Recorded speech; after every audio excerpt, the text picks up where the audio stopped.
Հնդկաստանում հայկական դպրոցներ գործել են 18-րդ դարավերջից սկսած հնդկահայ գրեթե բոլոր համայնքներում։ Դրանցից ամենանշանավորը Կալկաթայի հայոց մարդասիրական ճեմարանը 204 տարեկան է։ Կրթօջախը երկսեռ 10-ամյա անգլիական թեքումով հայկական դպրոց է։ Այս պահին ճեմարանում սովորում են հայ տղաներ եւ աղջիկներ աշխարհի մի քանի երկրներից՝ Հայաստանից, Հնդկաստանից, Իրանից, Իրաքից, Մյանմարից եւ Ռուսաստանից։ Ապագայում եթե անշուշտ լինեն դիմորդներ այլ երկրներից եւս, մենք հնարավորություն ունենք ընդունելու նաեւ այլ երկրներից։ Կալկաթայի հայոց մարդասիրական ճեմարանում 10 տարի ուսանելուց հետո մեր հայ տղաներին եւ աղջիկներին, նրանք ովքեր որ ճեմարանն ավարտում են բարձր առաջադիմությամբ, լավ կամ գերազանց գնահատականներով, իրենց հնարավորություն է տրվում ուսումը շարունակելու Կալկաթայի Լա Մարտինիեր անգլիական ավագ դպրոցում։ Այդ դպրոցը լավ կամ գերազանց գնահատականներով ավարտելուց հետո, 12-րդ դասարան ավարտելուց հետո, իրենց բացառիկ հնարավորություն է տրվում ուսումը շարունակել Հնդկաստանում գործող որևէ համալսարանում։ Աշակերտները, դիմորդները, համալսարան դիմողները իրենց ցանկությամբ ընտրում են համալսարանը եւ տեսչի հետ համաձայնությամբ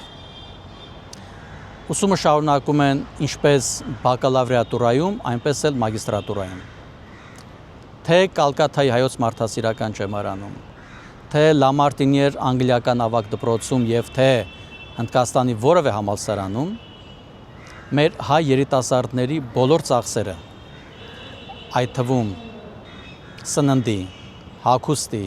բժշկության, ուսման, ընթացքում նրանց տրվում են նաև կրթաթոշակ։ Այս բոլոր ծախսերը հոգում է հայոց մարդասիրական ճեմարանը տեղի Սուրբ Նազարեթ եկեղեցու օժանդակությամբ։ Գարեգին II ամենայն հայոց կաթողիկոսը մշտական ուշադրության եւ հոգացության ներքո է պահում մարդասիրական ճեմարանը։ Հայրապետը հաճախ է այցելում Կալկաթա, հետևում ճեմարանի զարգացումներին եւ ձեռքբերումներին, տեղում համոզվում, որ աշակերտները որակյալ կրթություն են ստանում եւ ապահովված են կեցության բարվոք պայմաններով։ Նորին սրբության հերթական այցը նոյեմբերի 8-ին էր։ Ամենայն հայոց կաթողիկոսը աշակերտների, մանկավարժների եւ տնօրինության հետ հանդիպման ժամանակ նշեց, որ մեծագույն ուրախությամբ է այցելում հայոց մարդասիրական ճեմարան, որտեղ տարեստարի նորանոր ձեռքբերումներ են արձանագրվում։ Հայրապետն իր գնահատանքը հայտնեց ճեմարանի տեսուչ Սուրբ Նազարեթ եկեղեցու հոգևոր հովիվ Տաճադ վարդապետին, հոգաբարձուների խորհրդին, մասնավորապես խորհրդի անդամներ Տիկին Սյուզան Ռուբենին եւ Տիար Սունիլ Սոբթիին, ուսումնակրթական ծրագրերին եւ շինությունների նորոգչական աշխատանքներին նպաստելու համար։ Հայրապետը նշեց, որ հայոց մարդասիրական ճեմարանը ժամանակի մեծանուն հայորդիների, իղձերի ու երազանքների արգասիքն է եղել։ Նրանք ամեն ջանք ծառայեցրել են ազգային կյանքի շինությանը, հետամուտ եղել, որպիսի հեռավոր երկրում հասակ առնող հայ երեխաները հաղորդ լինեն իրենց պատմությանն ու արժեքներին։ Ճեմարանի հիմնադրումից ի վեր նպատակը եղել է ոչ միայն Հնդկաստանում, այլև հարևան երկրներում բնակվող հայության մեջ մեր ազգի ստեղծագործ մտքի լուսավորության ջահը վառպահելը։ Եվ բնականաբար դրա համար պետք է ժամանակին բացվեին հայկական դպրոցներ եւ ժամանակի մեծ բարերարների ճեմարանի հիմնադիրների,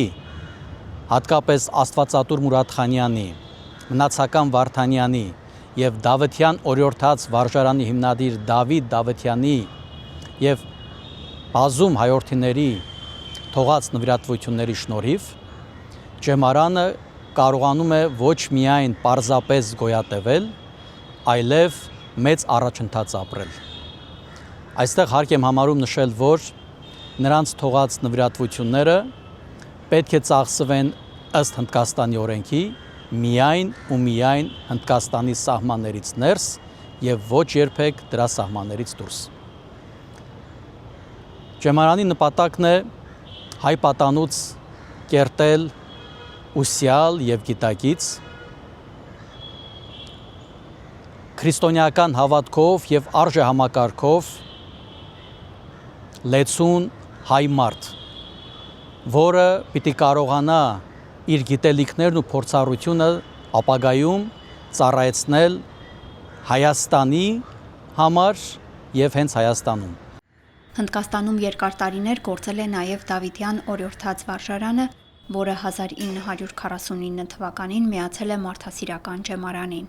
Այս պահին հիմնանորոգվում է վարժարանի կացարանային մասնաշենքը։ Հայրապետի ցանկությունն է, որպեսզի ջեմարանում ուսանող աղջիկներին կացարանային առանձին շենք տրամադրվի։ Այցի ընթացքում հայոց հայրապետը եղավ հիմնանորոգվող կացարանային տարածքում, որը մի քանի ամսից դռները կբացի մարդասիրական ջեմարանում ուսանող աղջիկների առաջ։ Այսօրվա ընդհանուր աշակերտներու թիվը միասին եւ դղաները եւ աղջիկները մոտ 90 հոգի են։ Ամենից որ նոր շենք է շինվում, ուրեմն դղաների բաժինը դադարվում է, այնտեղ կարելի ավելացնել եւ աղջիկները նոր շենք, որ կարող է 100 հոգի հանգիստ ընդունել։ Ամենից ինձ թվում է սա նոր խթան կանտիսանա Աբակայի համար։ Հայկազուն arczepiskopos Նաջարյանը, ով երկար տարիներ Հնդկաստանի եւ Ծայրագույն Արևելքի հայրապետական պատվիրակն է եղել, նշում է, որ մարդասիրական ջեմարանի ներկա վիճակը անհամեմատելի է նախկին վիճակի հետ։ Նա եւս ընդգրկված էր հայրապետական պատվիրակության կազմում։ Պետք է ասեմ, որ իմ հոգուս խոսող քիչ հաստատություններից մեկն է, որ իսկապես այդպես լավ է զգում, որ այսպեսի մի հաստատություն մենք ոչ միայն ունեցել ենք, այլ նաև պահպանել ենք, ամենուր հաճելի է այցելել, ներկա լինել, տեսնել։ Այցից տպավորված էր նաև Արցախի թեմի առաջնորդ Վրթանես Սրբազանը, որը եւս ընդգրկված էր հայրապետական պատվիրակության կազմում։ Սրբազանի գնահատմամբ բազմամշակույթ եւ բազմաշերտ այդ երկրում տպավորիչ էր պահպանված տեսնել հայկականությունը, որը մեծ նվիրում եւ լուրջ ջանքեր է պահանջում։ Ես հիացած եմ եւ նաեւ կարող եմ վկայել, որ մեր երեխաները, որ այնտեղ սովորում են, շատ լավ պայմաններում են սովորում, Փառք Աստծո, եւ մեր հոգեվոր դասը եւ հոգաբարձունները իրապես մեկ ընտանիքի նման կարողանում են այն սերը մատուցել երեխաներին եւ կարծում եմ այդտեղից լավ կրթություն ստանալով երեխաները, երիտասարդները կվերադառնան հայրենիք եւ պիտանի կլինեն եւ եկեղեցուն եւ մեր պետությանը։ Կալկաթայի հայոց մարդասիրական ջեմարանը հայկական Սփյուռքի ամենաազդեցիկ կրթական հաստատություններից է եւ լուրջ դերակատարություն ունի Հնդկաստանի հայ համայնքի պահպանման գործում։ Այսօր հնամյա կրթօջախում երեխաները սովորում են հայերեն, անգլերեն, հնդկերեն, ռուսերեն, համաշխարհային գրականություն, պատմություն, ճշգրիտ եւ բնագիտական առարկաներ։